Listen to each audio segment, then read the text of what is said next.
আসসালামু আলাইকুম। আমি জেবুন্নেসা জেবু পাঠ করছি আমার লেখা আত্মদহন কবিতাটি।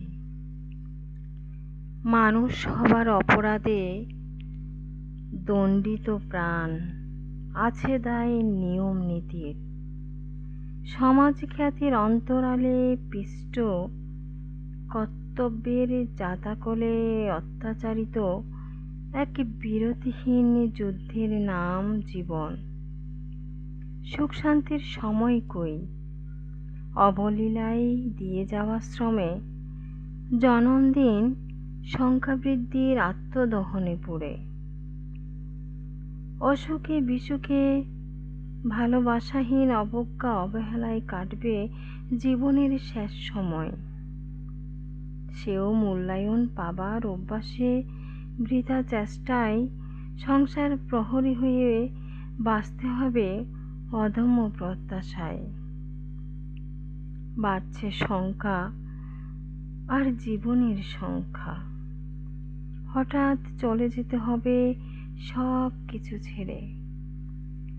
সংসারে ক্ষয়ে ক্ষয়ে করে যাও, মরে যাও মায়ার বাঁধনে। কি এক নির্মম একাকিত্ব, পরাধীন নিয়মতান্ত্রিকতা, শ্বাসরুদ্ধকর এক নিষেধাজ্ঞা, যেন সময়গুলো অন্ধকার। মনে হয় ভালোবাসার সুউচ্চ কারাগার। মায়াহীন স্পর্শহীন অদৃশ্য শেকলে আছে কেবল কর্তব্যের বেড়াজাল। কখনো কখনো খুব ইচ্ছে হয় পাখি হতে, বৃক্ষতলে পড়ে থাকতে ইচ্ছে হয়। ভাবি কি পেলাম জীবন জুড়ে, তখনই প্রশ্নটা নয়নে জল আনে। মানুষ হবার অপরাধে দণ্ডিত প্রাণ,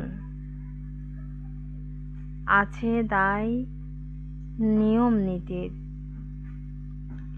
কর্তব্যের জাতাকলে অত্যাচারিত এক বিরতিহীন যুদ্ধের নামই জীবন। ভালোবাসতে বাসতে কেটে যায় বেলা, পাওয়ার বেলায় মিলবে কেবলই অবহেলা। পাওয়ার বেলায় মিলবে কেবলই অবহেলা।